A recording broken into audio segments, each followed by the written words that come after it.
हमारे सीनों पे गोलियां चलाई जाती हैं, हमारे बच्चे जेलों में डाले जाते हैं, हमारी मस्जिदें आतंकवाद का अड्डा बताई जाती है, हमारे मदरसे आतंकवाद का अड्डा बताए जाते हैं। हमारा वोट लेके जाते हैं और हमारे ही वोट के बदले में मेरे ही कबीले के लोगों को आतंकवादी और देश का गद्दार बताते हैं। मुसलमानों को बदनाम करने वालों, कान खोल कर सुनो।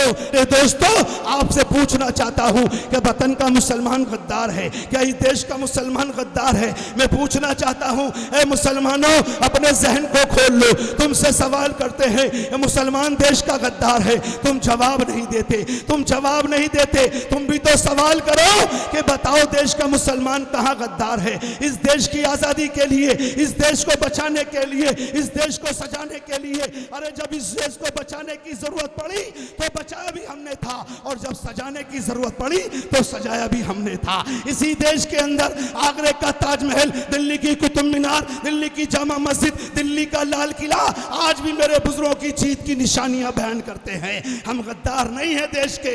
इस देश का वफादार अगर कोई है तो सिर्फ और सिर्फ भारत का मुसलमान देश का वफादार है, दूसरा कोई नहीं हो सकता। हम दलील दे सकते हैं, हम सबूत दे सकते हैं, हम बताते हैं आओ हमने कभी देश के साथ, देश की मिट्टी के साथ गद्दारी नहीं की। अरे हम तो दुआ करते हैं, और 5 वक्त में जब मुसलमान इस जमीन पे सजदा करता है, इसी जमीन को चूमता है, अपनी पेशानी को भारत की जमीन पे रगड़ता है, अपनी नाक को भारत की जमीन पे रख देता है, 5 वक्त नमाज पढ़ता है, अल्लाह अकबर कहता है, सर सजदे में चला जाता है। ये जीते जी पूरी जिंदगी मस्जिद के अंदर, मदरसों के अंदर इस भारत की मिट्टी को चूमता है, और मरने के बाद मेरा कुरान कहता है, ऐ ईमान वालों, जब अपने मुर्दों को कब्र में दफनाने जाओ, कब्रिस्तान जाओ, तो 3 मुट्ठी मिट्टी डालो। अरे मेरा कुरान कहता है, सुनो, ये रईस कुरैशी बताता है, मुसलमानों को बदनाम करने वालों, कान खोल कर सुनो। हमारा इस्लाम कहता है, एक मुट्ठी मिट्टी डाली, मिनहा खलकनाकुम, दूसरी मुट्ठी मिट्टी डाली, फिया नुईदुकुम, तीसरी मुट्ठी मिट्टी डाली, तो बताओ मेरे भाई, मिनहा नुखरिजुकुम तारतन उखरा। क्या कहता है मेरा कुरान? मेरा कुरान कहता है, ऐ अल्लाह, तूने इसी मिट्टी से हमको बनाया था, इसी मिट्टी में मिला दिया, और मरने के बाद हमें इस मिट्टी से तू पैदा करेगा। अरे जब तक जिंदा रहे इस मिट्टी को चूमते रहे, और जिस दिन मर गए इसी मिट्टी को माँ की गोद समझ के आसमान तक, कयामत तक के लिए सो जाते हैं। बताओ इससे बड़ी वफादारी क्या होगी? इससे बड़ी वफादारी क्या हो सकती है? इसलिए मेरे दोस्तों, डरने की, घबराने की जरूरत नहीं है। जिसका कोई नहीं होता उसका परवरदिगार होता है। अल्लाह कहता है, ऐ ईमान वालों, तुम मुझसे डरो।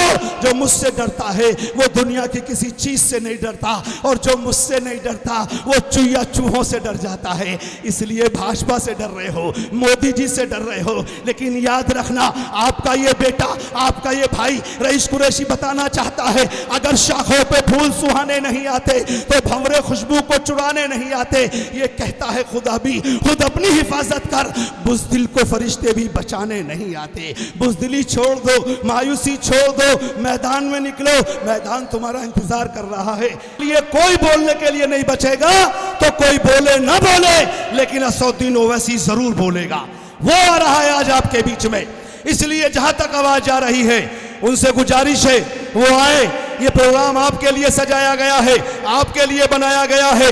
आप ही के बीच में आपको ताकत देने के लिए जगह जगह से लोग आए हैं। ये आपकी ताकत को बनाकर आपके हवाले करके चले जाएंगे। कोई केजरीवाल का गुलाम नहीं आया है, कोई सोनिया का गुलाम नहीं आया है, कोई राहुल गांधी का गुलाम नहीं आया है। अगर यहाँ कोई आया है तो यहाँ गुलाम मुस्तफा आए हैं, किसी के गुलाम नहीं आए हैं, किसी की गुलामी करने नहीं आए हैं, किसी के खाने चाटने के लिए नहीं आए हैं। हम बताने के लिए आए हैं कि वोट की वो ताकत है जो रंग को उठाकर राजा बना सकती है, और वोट की वो ताकत है कि आसमान से उठाकर जमीन पे गिरा सकती है।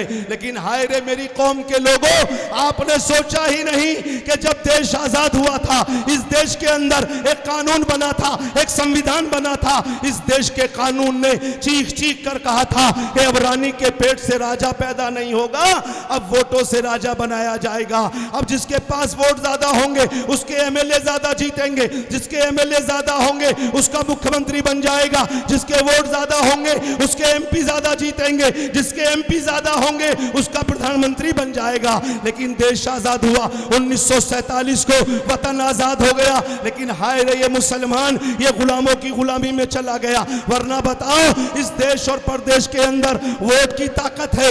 इस देश का प्रधानमंत्री नरेंद्र मोदी अगर वोट देता है उसके एक वोट से भी सरकार गिर सकती है, बन सकती है। और आपकी बस्ती में एक चाय बेचने वाला वोट देता है उसकी एक वोट से भी सरकार गिर सकती है, बन सकती है। वोट की कीमत सबकी बराबर है, वोट की ताकत सबकी बराबर है। आप बताओ चाहे किसी पार्टी में रहो चाहे किसी दल में रहो, मैं सबसे पूछना चाहता हूं आप बताओ जब सबके वोट की कीमत बराबर है, जब सबके वोट की ताकत बराबर है, तो ये रईस कुरैशी आपसे पूछना चाहता है, आपकी बस्ती में आकर ये सवाल करना चाहता है कि वोट की कीमत सबकी बराबर है, वोट की ताकत सबकी बराबर है, तो ये बताओ कि नुकसान में जाएं तो सब जाएं और फायदे में जाएं तो सब जाएं। लेकिन हुआ क्या आजादी के बाद में 3% पंडित जी ने वोट दिया। पंडित जी के 3 वोट के बदले में पंडित जी का बेटा एसपी डीएसपी थानेदार कोतवाल आईजी डीआईजी सिपाही जी कानूनगो तहसीलदार पटवारी बनता है। 100 में 3 वोट ठाकुर भाई का है। ठाकुर भाई ने वोट दिया, उसकी 3 वोट के बदले में उस ठाकुर भाई का बेटा एसपी डीएसपी थानेदार कोतवाल आईजी डीआईजी सिपाही जी कानूनगो तहसीलदार पटवारी बनता है। 100 में से 1 वोट सिख भाई का है। सिख भाई ने वोट दिया, उसकी 1 वोट के बदले में उसका बेटा मुख्यमंत्री प्रधानमंत्री बनता है। 100 में से 7 वोट यादव भाइयों की है। यादव जी वोट देते हैं, उसका बेटा मुलायम सिंह यादव जी इस देश का रक्षा मंत्री बनता है।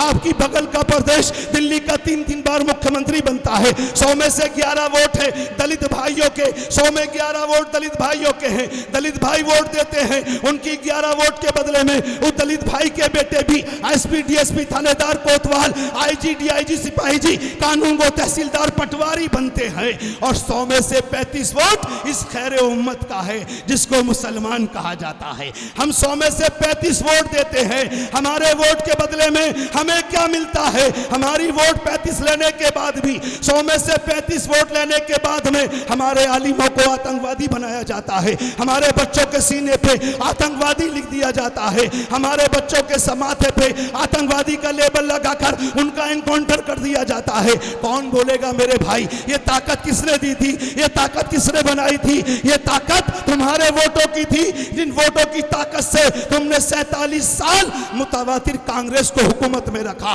तुमने उसके बाद में आज केजरीवाल को हुकूमत में बैठा रखा है। आपके वोट से वो ताकत हासिल करते हैं, आपके वोट से वो राजा बनते हैं। और राजा बनने के बाद में जब ये कौम वोट मांग वोट जिसने वोट दिया है, जब ये कौम कहती है कि हमें सुरक्षा दे दो, हमें सुरक्षा दे दो, हमें हमारा हक दे दो, तो हक कोई नहीं देता।